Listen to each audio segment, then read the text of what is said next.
Assalamualaikum warahmatullahi wabarakatuh. Tapi, izin memperkenalkan diri, nama saya Muhammad Majigani, NPM 21160711045. Pada kesempatan kali ini saya akan menjelaskan terkait marxisme di Arab atau Timur Tengah. Pemahaman sosialis marxisme merupakan suatu aliran pemikiran yang menolak pemusatan kekuasaan pada kaum berjuis. Sering berjalannya waktu, pemahaman ini mulai memasuki dunia Timur Tengah. Pada kajian kali ini, kami akan membahas terkait pengaruh sosialis marxisme terhadap politik di Timur Tengah. Dalam aliran pemahaman sosialis marxisme sendiri, terdapat pertarungan antara dua golongan, yaitu proletar dan berjuis yang meliputi tiga dimensi. Yang pertama adalah sektor ekonomi, di mana kaum proletar ingin menghapuskan ancaman alienasi terhadap golongan mereka atau keterasingan dalam golongan mereka, serta ingin memperjuangkan gaji yang setimpal bagi kaum mereka. Yang kedua adalah sektor sosial, di mana ada perjuangan untuk menghapuskan kelas-kelas yang ada di masyarakat. Yang ketiga adalah dalam sektor politik, di mana ada perjuangan agar rakyat nantinya dapat menduduki sebuah kekuasaan di kehidupan bernegara. Sosialisme sendiri secara istilah bahasa Prancis berarti kemasyarakatan, yang mana pertama kali digunakan pada tahun 1832. Adapun konsep sosialisme itu sendiri dapat dirumuskan sebagai berikut. Yang pertama adalah gagasan yang menyatakan bahwa semua manusia itu sama serta keuntungan dan kekayaan harus dikongsi secara adil. Yang kedua adalah gagasan politik dan ekonomi yang menyokong konsep kolektivisme dan pemilikan negara terhadap modal. Yang ketiga adalah usaha dari kaum proletariat dalam membentuk sebuah kerajaan yang adil. Yang keempat adalah ideologi yang menentang individualisme kaum borjuis. Evolusi ide sosialis pada mulanya terinspirasi dari ide-ide falsafah Enlightenment di Prancis. Tokoh yang terkenal pada masa itu adalah Jean-Jacques Rousseau, di mana beliau mengkritik undang-undang kaum aristokrat karena mendukung sistem ekonomi yang tidak setara.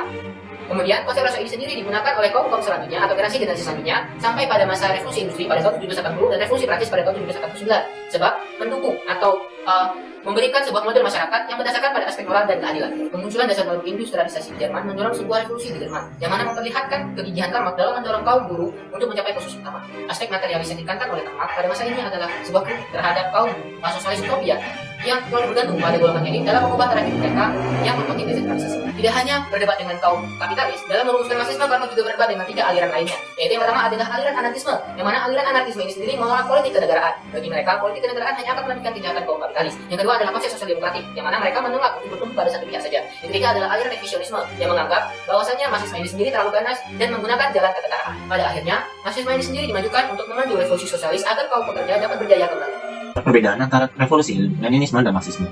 Pada revolusi Marxisme lebih menekankan pada sistem demokrasi sosialis dan memperjuangkan kaum pekerja untuk menempatkan kursi parlemen lebih banyak. Sementara Lenin lebih menekankan kepada revolusi minoritas untuk menekankan agar partai politik berpihak pada proletariat. Sehingga akibat dari itu terbentuklah kaum Bolshevik sebagai model masyarakat Uni Soviet. Hal tersebut itu juga mendorong negara menjadi negara totaliter yang memiliki kediktatoran dengan sistem satu partai sehingga tidak adanya oposisi dalam pemerintahan tersebut. Prinsip dari Lenin ini mengalami kegagalan dan muncullah Stalinisme.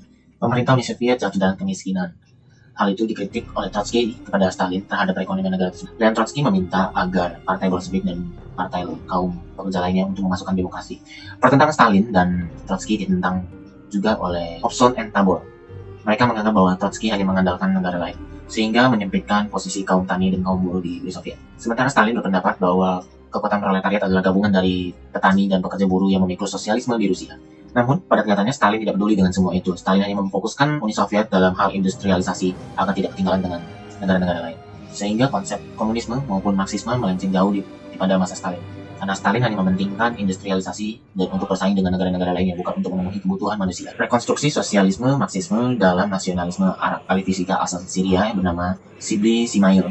Sibli Simail dikenal sebagai tokoh sosialisme yang moderat dan terinspirasi dari berbagai teori evolusi yang dahulu.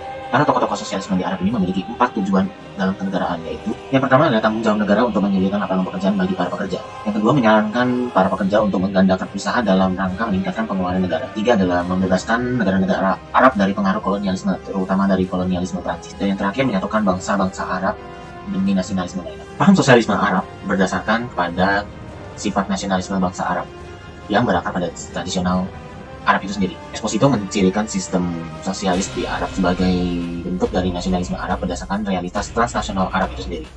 Paham tersebut menimbulkan orde baru sosial yang dianggap sebagai alternatif dari kapitalisme maupun Marxisme karena berupaya membatasi kejahatan individualisme dan ateisme yang ada pada Marxisme. Paham tersebut membentuk orde baru sosial di Arab yang dianggap sebagai alternatif dari sistem kapitalisme dan Marxisme. Karena dengan adanya orde baru sosial ini membatasi kejahatan individualisme dalam sistem kapitalis modern serta ateisme Marxisme.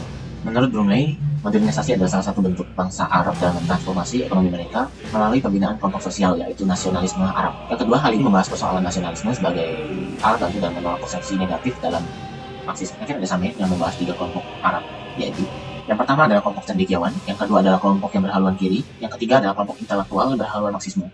Ketiga kelompok itu menurut Samir turut serta dalam menyebarkan ideologi Marxisme di dunia Arab. Menurut Bashir, penafsiran karya-karya Karl Marx dijalankan sepanjang The Second International, di mana berbagai delegasi menginginkan imperialisme runtuh. Pada bulan November 1918, diadakan Kongres pertama Organisasi Komunis Muslim di Moskow, yang bertujuan untuk mendesak Partai Bolshevik membuka pintu revolusi Timur Tengah. Pada Arab pertama yang mempraktikkan konsep sosialisme Arab adalah Mesir, di mana ditandai dengan hadirnya kumpulan intelektual The Egyptian Socialist Party pada tahun 1921.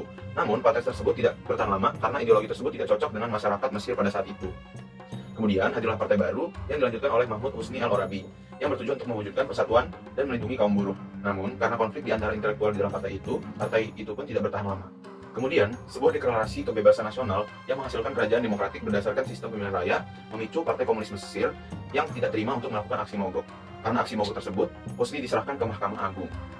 Kerajaan Uni Soviet yang mendukung Marxisme telah menyebabkan beberapa wilayah Timur Tengah menjadi target utama untuk menjalankan ideologi baru, yaitu global ekspansionisme.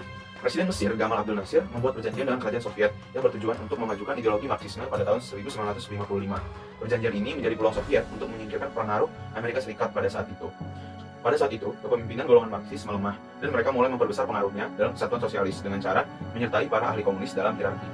Keterlibatan tokoh-tokoh Marxis Arab sangat membantu penyebaran ideologi Marxisme. Namun, kehadiran tokoh-tokoh itu pula menuntut untuk disegerakannya proses revolusi di Mesir. Nah, selain di Mesir, kemudian ideologi Marxisme juga berkembang di negara-negara Arab lain seperti Syria dan Irak dalam gerakan sosialis Arab Ba'ath. Pada saat itu, Ba'ath mengeluarkan manifesto Some Theoretical Points of Departure yang diluluskan ketika Kongres Nasional ke-6. Kemudian, manifesto tersebut dijadikan platform untuk melestarikan ideologi Marxisme. Kemudian, konflik di antara Suriah dan Israel telah menyebabkan elemen nasionalisme terhadap sentimen radikalisme. Situasi ini menggambarkan hubungan baik antara Syria dengan Soviet Union. Kemudian, pengaruh Ba'ath di Irak didominasi oleh pelajar pada awal revolusi Marxisme dan komunisme. Hal ini menyebabkan kerajaan Nuri al-Said tumbang. Perebutan kekuasaan pemimpin Ba'ath di Irak antara Fuad al-Rikabi dan Abdul al-Karim Qasim terjadi karena Presiden Irak telah mendukung ideologi komunisme Rusia. Apabila Ba'ath menguasai Irak, Presiden Irak akan bertoleransi dengan Partai Komunis Irak. Apabila Ba'ath menguasai Irak, maka Presiden Irak akan bertoleransi dengan Partai Komunis Irak untuk menjalankan konsep kesatuan Arab yang lebih realistik. Akan tetapi, suara partai akan lebih mendukung Saddam Hussein untuk mengambil kepemimpinan Ba'ath, karena ia telah meleraikan krisis perjuangan etnik dengan Kurdis, Syiah, dan ICP.